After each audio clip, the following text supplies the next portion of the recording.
welcome back to Reliving Retro.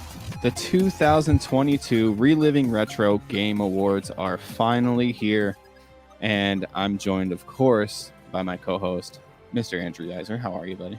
I'm great, dude, man. Hey, thanks for having me, It might have took an entire year, but I think I finally formally introduced you on the show. That might have been the first time. Yeah, what a great time it is. We got all dressed up for the award show, obviously. It's a black tie event. You must have got yours. It's okay. Gotta be. Couldn't find it. That's okay, though. Hey, man, I looked for mine last second, and I was like, oh, sick, I have one. And then my wife was like, you're going to need help tying that, aren't you? And I'm like, of course I am. And then so she tied it for me.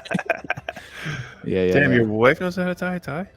She watched a very helpful YouTube video as I stood there like an idiot. And I said, aren't you glad you're not a man? Because then you'd have to learn how to tie a tie. And she's like, I'm literally tying your tie. And I was like, right. That's fucking awesome. Yeah, it's great. Anyway, we are here to present 10 awards for, I guess, the games that we played throughout the year, right? Yeah. So we played, how many games did we play? We played 36 games. 36 games in 2022? Yeah, 36. Another 48 in 2023. Can't wait. Shit. So we're going to have some guests coming on to help us present these awards. And here are the awards we're going to present. Best Modern Game of the Year. Most Underwhelming Game. Most Hated Game. Game with the best cover art. Most Surprising Game. Best Story. Best Gameplay. Best Visuals. Best Sound. And then, of course, the Retro Game of the Year. And, of course, these are selected from the games that we played this year on the show. Not all the games of all time. Right, because, no one, I don't think, has played every game ever, right? Right, probably not. So me and Yaiser essentially sat down and we came up with 5 nominees for each of these awards. And then we kind of just put our heads together and came out with a eventual winner for each of these awards. And like I said, we have some help presenting them. So without further ado, let's get right into it, okay? For our first award, we have Tales from the Backlog to present Modern Game of the Year. Hey there, my name is Dave Jackson, and I'm the host of Tales from the Backlog, which is a video games podcast. Every episode of my show does a deep dive on one particular video game. And the thing about my show is that every episode is broken up into a non-spoiler deep dive, and then a spoiler wall, and then you can guess, a spoiler-full discussion after that. If you haven't played the game that's the topic of the episode, you can still listen, figure out what makes this game special, what makes it not special in some cases. So no worries there. Lots of games, modern games, retro games, everything in between, but mostly focusing on stuff that might be in a backlog. So that's Tales from the Backlog, a little bit about me. I am here to introduce Reliving Retro's best modern game from 2022. Modern Game of the Year, Elden Ring.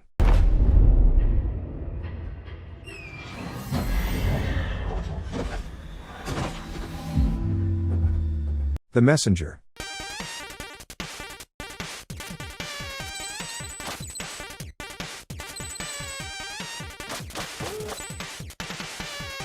Pokemon Legends Arceus.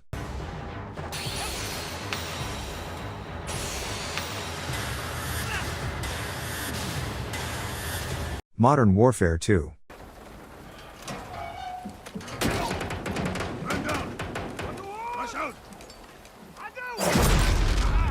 God of War Ragnarok. I know you.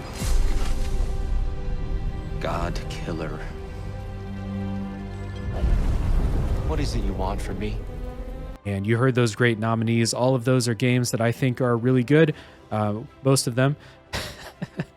But the winner is Elden Ring. And I'm happy to say that because Elden Ring was my personal game of the year for 2022 as well. I played a lot of games this year, and whether game of the year to you means the game that dominated conversation the most, or the game that was the best quality, or was your favorite, all 3 of those boxes were ticked by Elden Ring, in my opinion. I don't think there was a better game released in 2022. For me personally, it had a great open world. It rewarded me for exploring, rewarded my curiosity. It gave me really, really engaging gameplay, which is a From Software staple for people like me who are From Software sickos. And if you're the type to dig into lore and the way that From Software tells stories, there was a lot for you in Elden Ring too. So it really comes as no surprise to me that that was the game of the year for Reliving Retro's Modern Game of the Year 2022. So I want to thank the guys for inviting me to come on and be a part of this celebration. And thank you for thinking of me when it came to Elden Ring. So I appreciate it. Everyone, if you haven't played Elden Ring, go play it. It really is. It defies the hype that's around it. It lives up to it, I promise. I had impossible expectations for this game, and it lived up to my expectations. So thank you very much again. Elden Ring, Modern Game of the Year 2022. Hell yeah. See you later. All right, Elden Ring won Game of the Year, and man, this one was tough for me, especially. I haven't played Elden Ring. I'm gonna go ahead and say that, but I gave it its due because it's an amazing looking game, right? I haven't gotten to it yet. My vote was for The Messenger, which was actually a game from 2018, so I don't know if that even really qualifies. But I mean, the rest of these awards are games from the 90s and the 80s, so I mean, what are we doing here? Yeah, no, I mean, 2018, pretty modern. Yeah, But I mean, so how can you argue with the most awarded game of the year of all time now? It just broke the record. It just beat The Last of Us 2. exactly. Yeah, The most game of the year awards given in a year. right. It sounds weird. How It was could like there 350, right? How can there be so many? I know. It's like 328 or something. Or some weird number like that. I just remember when you told me the number, I was like, oh, that's almost like an award a day for throughout the entire year. Yeah, it's weird that there's wild. that many Game of the Year awards to even be handed out. But very deservingly, dude. This game is incredible. I just started playing it again because why the fuck not? And the replayability is incredible because the game is so big and vast that there's no way you could play the same game twice. I mean, of course, the main story is going to be the same, but like, Right. I don't remember where certain shit is like hidden or like where to find this or where to find that. I gotta do all of it all over again in this new playthrough. Yeah, and I mean, and you could do different builds and stuff like that, right? There's like an infinite amount of builds you could do, but that Right. goes to any like the FromSoft like Souls games, really. Right. Yeah, But, I definitely got to get to this game at some point. Maybe one of our not so retro videos will be me tapping into Elden Ring for the very first time. I think you really should do it, man. You should. I will. I'll get to it eventually. I promise. All right, moving on to the next award. We have our good buddy Travis from the Trav and Rigney Show. That's my other podcast, if you guys weren't aware. If you want to know a little bit more about me on a personal level, the Trav and Rigney Show is where to get that done. Yaiser is usually a guest on that show as well. He's here to present the most underwhelming game of the year. Hey guys, this is Trav from the Trav and Rigney Show. Wanted to say thank you to Rigney and Yaiser and Reliving Retro for allowing me to come on and present the award for most underwhelming game. You know, sometimes when we're younger and we play these games that we love so much and they shape our childhood, we go back and we play them and they're just not quite the game we remember them to be. And that's really unfortunate. So, without further ado, the nominees for most underwhelming game are Most underwhelming. Star Fox Adventures.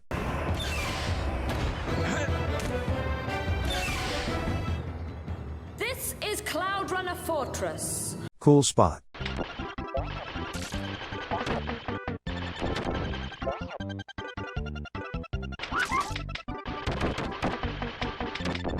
Monster Rancher 4.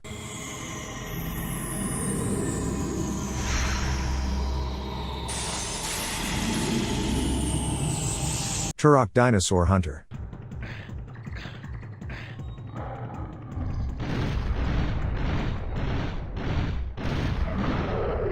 Medieval.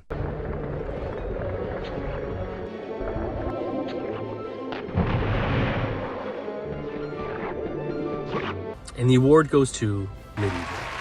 You guys you're actually the worst, Rigney and Yaiser.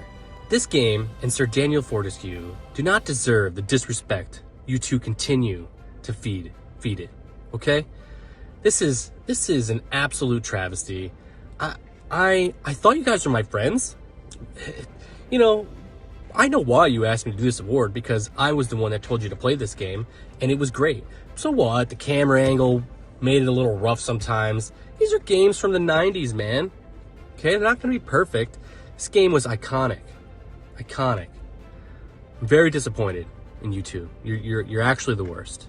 But congrats to Medieval, I guess, for winning most underwhelming game. Kidding aside, I appreciate the opportunity. I love this game. I'll always love this game, and it's not for everybody. The upgraded version's much better, though. The camera angle doesn't suck nearly as much, and the graphics, the upgraded graphics are cool. So give it a try, guys. Quit being jerks. Thanks again. All right, thank you, Trav. Yeah, man, this is no disrespect to Medieval, right? Medieval, it has the potential to be a good game, which is why it got most underwhelming and not most hated, right? I didn't hate the game by any means, but I felt like there were certain aspects to the game that could have vastly been improved upon to make it a more playable and enjoyable experience. What about you, Yaiser? Yeah, no, I'm gonna piggyback right on what you're saying, dude. And really, I didn't hate the game at all. Yeah, It's honestly, it was okay, but it just could have been so much better, you know. Yeah. Just the controls and the camera were a little bit better. the It story's really, funny. I like the character. yeah, I loved it. I wanted to love the game, but it wouldn't let me.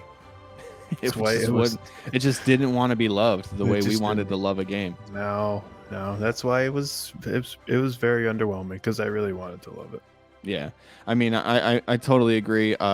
You know, I feel like maybe Trav, you know, was a little upset by that because that was one of his favorite games as a kid. But I get it, man. Nostalgia carries a lot of weight. You know, just not For sure. not with the for people sure. that never played it. So Yeah. Maybe he took it a little personally. Maybe? I don't it's know. fine. Nothing personal, Trev. yeah, Come nothing. on. Yeah, we love you, buddy. Of course. All right, now to present the award for the most hated game, we have our good buddy from A Gamer Looks at 40, the closer of the Reliving Retro podcast, Bill Tucker. Hey everybody, this is Bill Tucker from the A Gamer Looks at 40 podcast, and thank you so much to the guys from Reliving Retro for giving me the dubious honor and just amazing privilege to announce the Most Hated Game Award. This is a wonderful selection of garbage y'all played, so I'm looking forward to seeing who wins this award. And the nominees are... Most hated, Superman 64.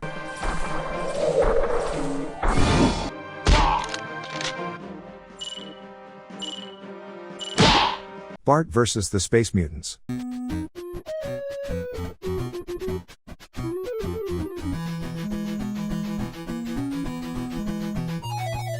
Sonic 3D Blast.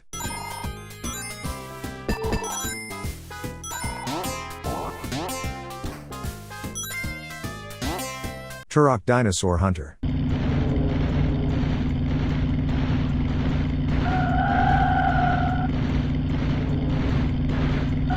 Medieval.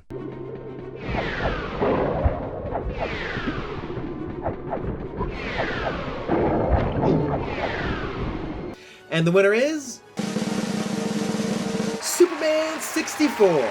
Oh boy!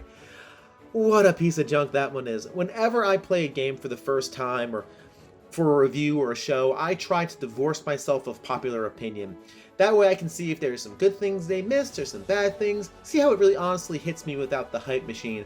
And I have to say, of all the bad games I've played, Superman 64 deserves every inch and ounce of the hate that it gets. And I picked that one. That was my selection. I'm sorry. I apologize to you, the viewer. I apologize to the guys at Reliving Retro. But congratulations to Superman 64 on winning Most Hated Game. And thank you for giving me the opportunity to throw that one down.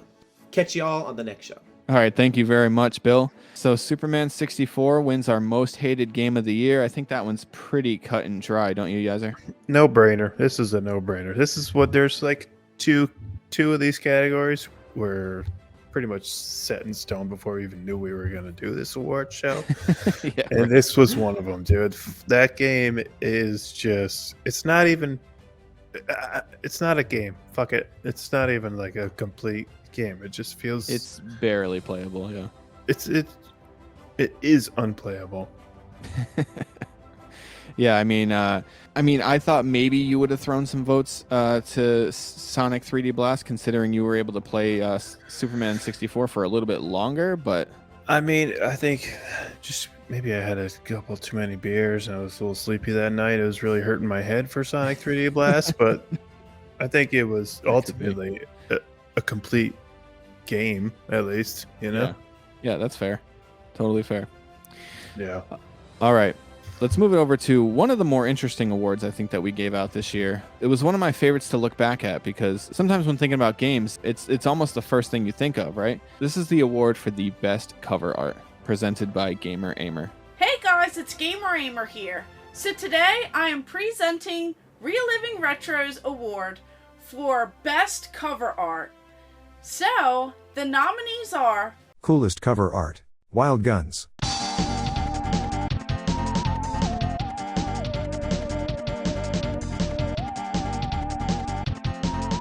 Silent Hill.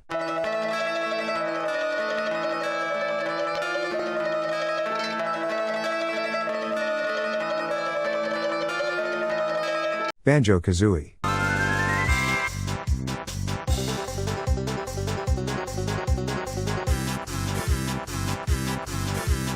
Turtles in Time.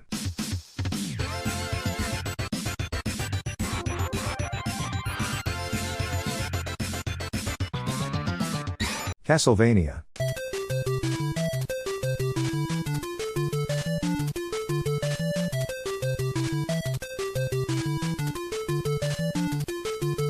And the winner is, drum roll please, we have Castlevania. So this one was definitely a tough one with all of those great Nintendo games. Just so many classics that I know and love on the Nintendo Entertainment System, Super Nintendo, and Nintendo 64. I just had so many memories with each of these games, but Castlevania really brings it home, as that is a game that everyone knows and loves. There's classic Konami titles from back then, and the cover art is just simply amazing. You have that sense of adventure right there. It really kind of draws you in. You have some danger and just so much adventure awaiting. So that is definitely the best option and one of my all-time favorites on the Nintendo Entertainment System. So this one was definitely a fun one. Thank you very much, Gamer Aimer. Yeah, Castlevania takes this one away. I had a hard time coming to a conclusion on this one. I don't know how you really felt, but I thought Turtles in Time was pretty close for me, just with the turtles kind of falling in the background with all the stuff all going around. And man, that one's super nostalgic for me. So yeah, I think you were pretty close to choosing Wild Guns, no? Oh yeah, that cover art, Wild Guns cover art is pretty cool too. But I don't know, man. There's something like about that type of art, I guess, that Castlevania has. It's just really, I don't know. It's really appealing to the eyes, I guess. Yeah, I just feel like it's iconic. You know what I mean? Like if I were to get like a poster on the wall here, easily one of the first ones I ever think of is the Castlevania 1 box art for the NES. So I think it's a super deserving game to win that award. Yeah, one of my all-time favorites. So it makes a lot of sense. Yeah, beautiful. All right. Yaiser was talking earlier about a game that is like even before we knew we were going to do this award show, there were a couple awards that we knew were kind of set in stone. And I think this was one of them. This is the most surprising game of the year. And this one is being presented by the guys over at Drink a Beer and Play a Game. Take it away, guys. Hey guys, it's Jim and Brian here from Drink a Beer and Play a Game, and we are here to present Reliving Retro's award for the most surprising game of 2022. And the nominees are... Most surprising, Stuntman. Through the gap. Get the boxes. Door off the van. Wild Guns.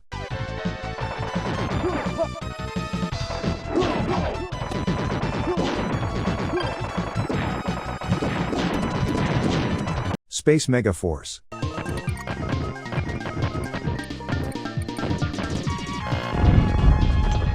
Multi-direction shot. Yu-Gi-Oh!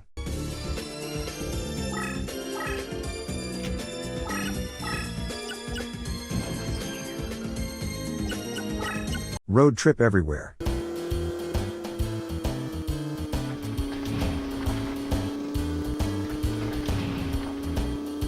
And the winner is Wild Guns. This was an excellent gallery shooter back in the day for Super NES. It's since been ported, but arguably it is one of the best games to do this, especially on a console. Yeah, I never played it as a kid. I actually never touched it until a couple years ago on Nintendo Switch Online. And I was like, I'll give this a shot. And yeah, great graphics, fantastic music. And it actually like controls pretty damn well for being a gallery shooter on a 16-bit console. I do have the remaster. I haven't played it yet, but I got to get around to that. Yeah, so if you're looking for a fun Wild West themed with some crazy-ass bosses, you can't go wrong with this game. Check it out. Yep. Cheers, boys. All right. Thank you, guys. And yeah, Wild Guns takes it, man. I think we knew this one from the get-go, like I said. Of course. This is the only game I've gone back to play multiple times since our original episode for it. And it's a blast every single time I try to play it. Oh yeah, dude. It's from being a game that I had never even heard of to being a game that I absolutely love. Yeah, is the reason why I was thinking about this earlier, man. I'm so glad that we're like doing this show and I got to play that game. Right. There's no other circumstance where I would have just looked up the random game Wild Guns and fired it up and played it. There's no other way I would have done that. I mean, unless we did this. Unless you would have come across the remake on the Switch and been like, oh, what's this game or whatever. But then you probably wouldn't have even like been interested in picking it up because we wouldn't have known what it was. But yeah, man, this game is amazing, and I 100% recommend it to anybody. I mean, the cart price for this game is ridiculous, but don't do that. Yeah, it's crazy. But some other of the nominees, I mean, we had some pretty good nominees here. Road Trip Everywhere was a game that really surprised you, just how much fun you had with it. Yeah, I really did love that game. That was another weird one. It's a weird game. It's a little weird. It's a game that I really did enjoy. Yeah, right. Yu-Gi-Oh is another one that is still surprising to me how much I love that game, even though I've played it 1,000 times and I played it for hundreds of hours when I was a kid. It's still very surprising how much I love that game. And then I think you were even pretty surprised with Stuntman as well. Oh yeah, that's one of the games that unfortunately emulating didn't work out so well. I really wish I could have played that a little more. It happens, man. All right, this is going to start a run of a few of our normal like grading categories, like best story, best gameplay, best visuals, best sound. So we're going to get into those now. And without further ado, I guess we're going to have Les DeWitt take it away with best story. All right, buddy. Well, hello, it's Les DeWitt from TikTok, and I'm here to present Reliving Retro's Story of the Year. Not the emo punk band Story of the Year, but I'm actually talking about Reliving Retro's podcast of all the games they talked about this past year. Which one had the best story? Best story, Evo's Search for Eden.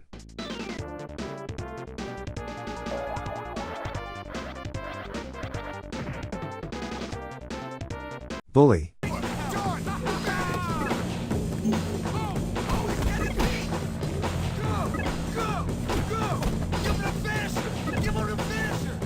Suikoden 2.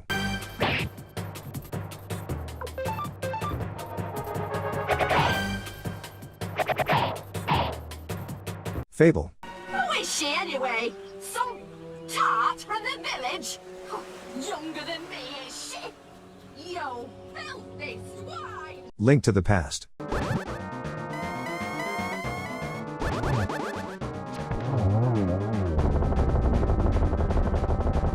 And now a magic trick.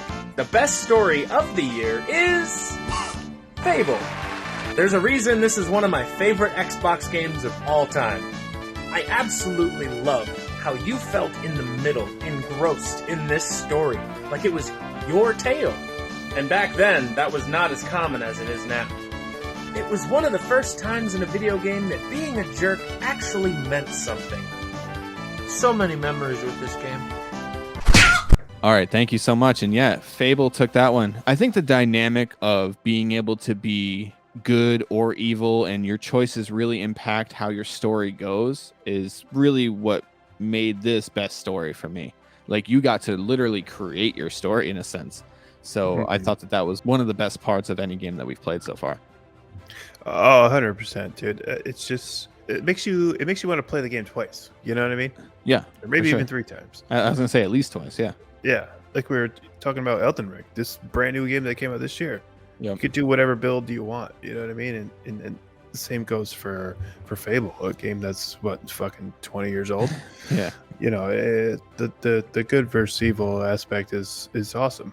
Every single decision you make in that game affects the story.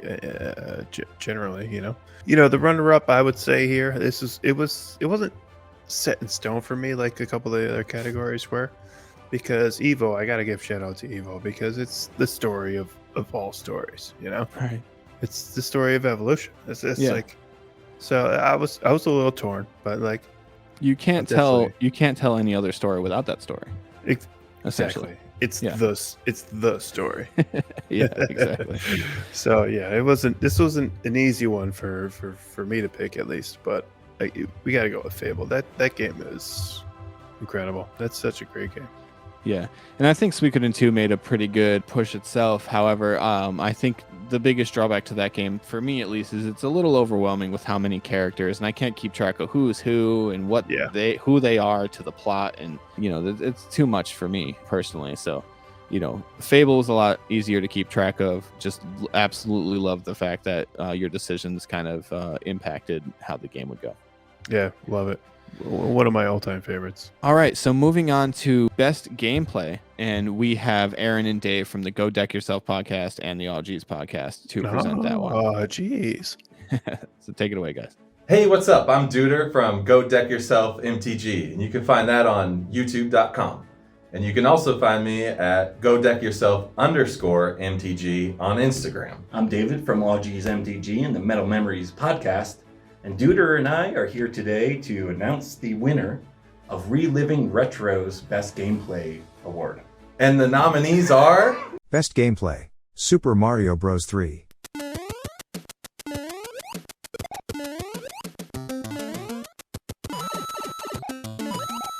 Fable.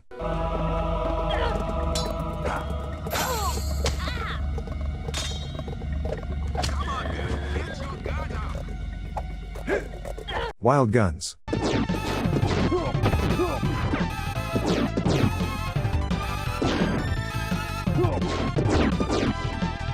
NFL Blitz. And this game is underway!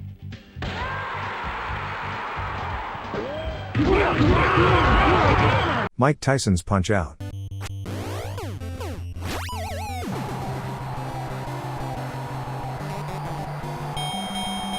And the winner is... Wild Guns! All right, thanks, guys. Just a couple normal guys, not weird at all. Totally winner. normal. Yeah, exactly. I mean, they had like the jackets, right? No shirts on underneath, though. Love it. Oh, Thanks, man. guys. Yeah, so Wild Guns comes away with its second award of the night. After winning Most Surprising, it also takes away Best Gameplay of the Year. And I think that checks out. I think it makes a lot of sense that would win that award, since we've wanted to go back and play it so many times since. Yeah, of course. The way I look at the gameplay category in our show, and like for all the games we play, is how much I want to keep playing. Wild Guns, we played it together even after we recorded the show and whatever. Like, but I played it solo like a bunch of times. I just go back to that game and play. It's just so much fun to play. I don't know. It's just a really awesome game. It's a good one for sure. Oddly enough, NFL Blitz was pretty close. And I think these games are kind of boosted by the multiplayer, right? I don't know if I'm having as much fun playing Wild Guns with by myself, or I know I'm not having as much fun playing NFL Blitz by myself. But man, you put these in there multiplayer, and they're some of the funnest games we've played all year long. Oh, for sure. I love a good couch co-op. You know what I mean? Absolutely, bro. We need to get back in it because we still never beat Wild Guns together. Oh So yeah, we need to never get it beat done. that last fucking level, dude. Yeah, we need to get it done, man. All right, we'll we'll get do it. it. We'll stream it one night. We'll do it. We Yeah. promise. Good idea. We promise. All right, moving on to best visuals now. This award will be presented by Frank from the Basement Yard. Take it away, buddy. Hey guys, it's Frank from the Basement Yard. No, it's not, a fully haired Dwayne The Rock Johnson. I actually stopped working out a couple days ago, so I don't look like Dwayne The Rock Johnson anymore. Nonetheless, I am here to announce the winner of Reliving Retro's Best Visuals. Who's it going to be? I wonder. The nominees are... Best Visuals, Suikoden 2.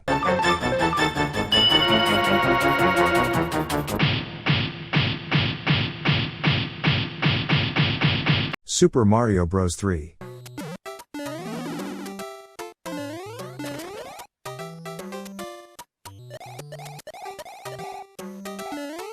Turtles in Time.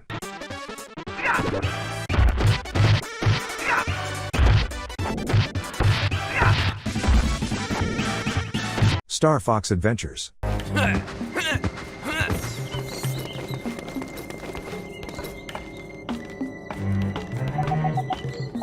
Donkey Kong Country. I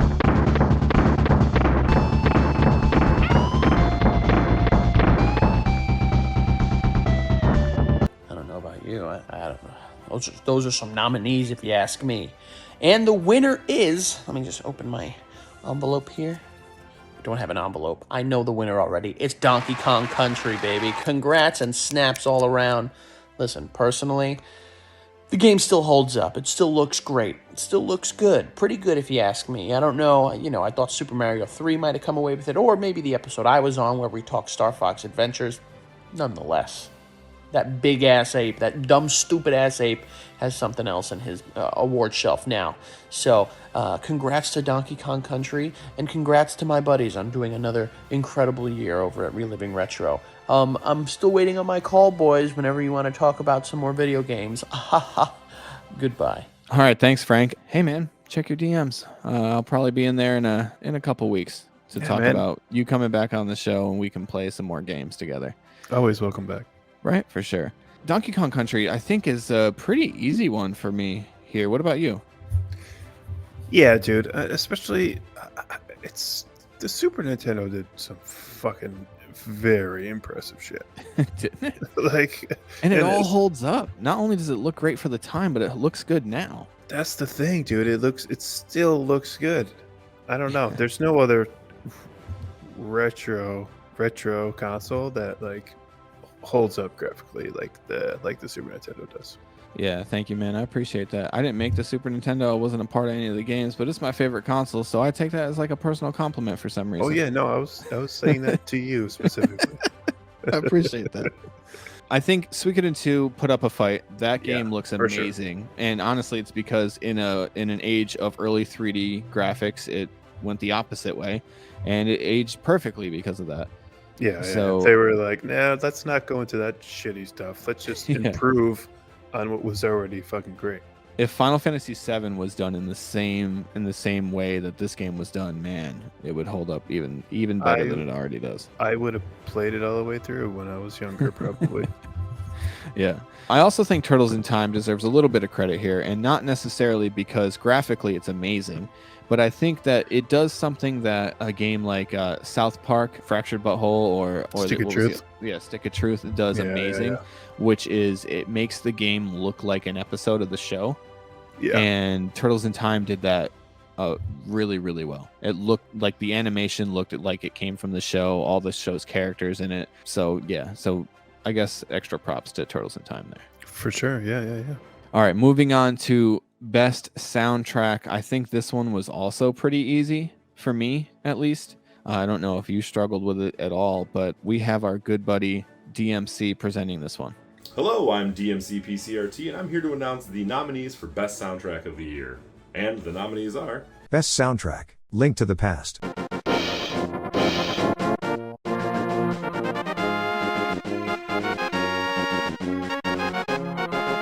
Donkey Kong Country.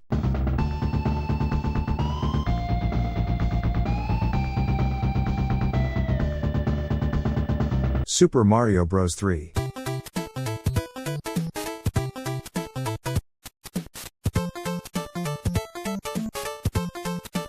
Castlevania.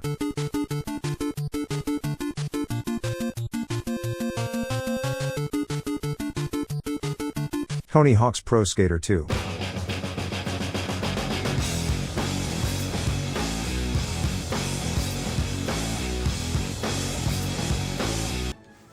absolutely excellent entries this year into the best soundtrack category. But I'm happy to announce that the winner is none other than Castlevania for the NES. Congratulations. All right, thank you, DMC. And yeah, Castlevania wins this one for us. Front to back bangers. There's not a song on the soundtrack I don't like.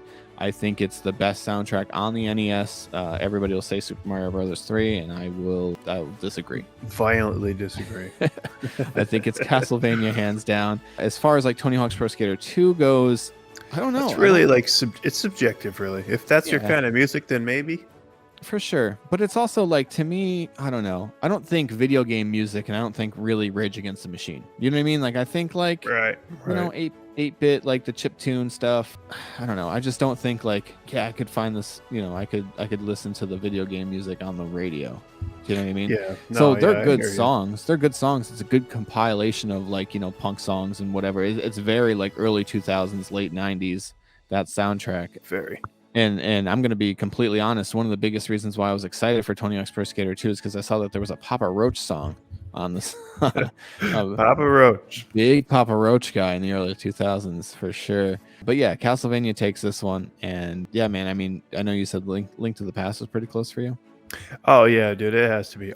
Every single Zelda game has just a dope ass soundtrack, you know? Yeah. There's a video, I forget who the guy is who made this, but he did the Ocarina of Time soundtrack as if it were a prog rock album.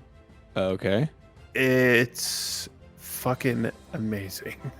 Okay. I should look it up, and we should plug the guy because it's absolutely fucking incredible. But yeah, he like redid all those songs as if he was like making an actual like prog rock album.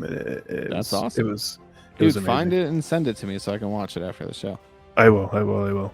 All right, so those were, I guess, like the 9 prelim awards, I suppose. This is the big one, the Retro Game of the Year for the Reliving Retro podcast. This one will be presented by Lord Hoyle from TikTok. And take it away, Patrick. Hi, my name is Patrick. Others know me as Lord Hoyle from TikTok and Twitch, where I'm a retro video game streamer who specializes in Super Mario World Kaizo levels, Super Mario World Crowd Control, and The Legend of Zelda: A Link to the Past. I've been given the honor of presenting Reliving Retro's Best Retro Game of the Year award. The nominees are Retro Game of the Year, Link to the Past.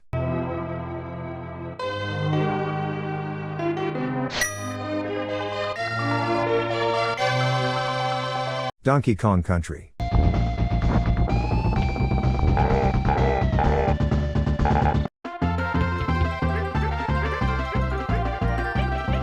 Suikoden 2.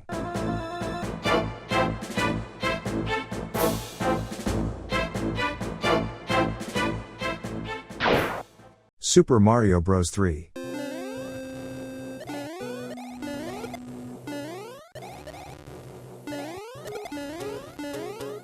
Fable. Finish it quick then. I'd do the same for you. There you are. What's wrong? Don't you recognize your own sister? And the winner of Reliving Retro's Best Retro Game of the Year 2022 award goes to The Legend of Zelda: A Link to the Past. It's no doubt that all of these games are deserving of this award. A Legend of Zelda: A Link to the Past features so many franchise staples that we know and love today, from things like game mechanics, to the weapons, to the sound effects, and the music. Shigeru Miyamoto couldn't be here tonight to accept this award, so I'll be accepting this award on his behalf. All right, thank you so much, Patrick. And yes, Legend of Zelda: Link to the Past has won our Reliving Retro's Retro Game of the Year. Is there anything else to really say about this game other than that I had it ranked at 5 for the season that we played it? Well, it says something about you, certainly. It does. But like this game it's an all-time great. If you look up any best games of all time list from anyone, this game's gonna be at least top. I mean, I'll give it a little wiggle room to say top 20, but probably much higher than that. Yeah, it's definitely on everyone's list of best games of all time. And if you're talking about like best Super Nintendo games, it's almost exclusively in everybody's top 5. Oh, I mean, yeah. It's not in mine. It's not in my top 5, but it's in almost everybody else's top 5. Yeah. It's like a different thing, right? Like, I think I was talking about this with somebody else. I can fully acknowledge that it's an amazing game, hence why we gave it Retro Game of the Year. Is it my favorite game? No, it wasn't even my favorite game we played that month. Yeah. I like Yu-Gi-Oh! Duelist of the Roses more. That's just stupid and wrong. A better I get it. game. I totally get it, and I agree with But it's you. more. But I mean, I just you liked know, it more. it is all really subjective. Everything's all fucking subjective to it, and you know, It is, right? People, you know, but it's awesome that you can acknowledge that. I'm acknowledging this game is fucking great. It is, even though it's not your favorite. Not my favorite, but you know, it's just like anything else. You know what I mean? Like, I can tell you for sure that the Beatles are probably one of the best or most influential bands of all time. Are they my favorite? Not even close. They're not even the top 20. Okay. I have opinions that Yaiser probably hates. It's fine. Not even top 20. Beatles are not top 20 for you? I don't think so, man. I mean, is that what we're gonna get into right now? But I don't think so. I guess I turned off Unforgiven on the radio today just because I heard it too many times. All right, buddy. That was, you just did that one on purpose to hurt me. I'm just giving examples that you're giving. All right, that'll do it for our Reliving Retro Game Award show. And I want to thank everybody that participated in this. It truly means a lot. It was a lot of work to put it all together. If you want to throw your opinions in the comments, maybe let us know where we were stupid. Feel free. We love hearing that we're stupid about things. Oh, yeah. We definitely are stupid. So let us know exactly why. Yeah, exactly. Yeah, because we're so dumb that we don't know why we're stupid. We just know we're stupid. So let us know what we're stupid for. Like, if you're like, dude, for sure, Banjo-Kazooie had the best cover art, then go ahead and put that in the comments. You know what I mean? Like, we want to see that kind of stuff. Let us have it. Yeah, exactly. And we're very, very excited for Season 4. Can't wait. It's going to be a lot of fun. And we can't wait for 2023. And so much so, we've actually created a Discord. And I have it up and running-ish. We will leave a link for it in the description below if you want to go ahead and join the Discord. What I want to do is I want to have you guys vote on these next time. I want you guys to vote on the best cover art of the games that we've played and the best story of the games that we've played and stuff like that. So that's the plan, I think, for 2023. However, 2022, this is what we thought. And like I said, if you disagree, go ahead in the comments, let us know. And if you like what we're doing here, feel free to hit that like button. Helps out a ton. Like I said, throw a comment in the comment section below. If you are not into watching the show as much, check us out. We have all of our episodes on Spotify. So go ahead over there. Give us a follow. Is it a follow? A sub? I don't know. Do whatever it says to do over there. Give us a 5-star rating on that. That helps out a ton. It helps make the podcast more visible to those that don't currently know about it.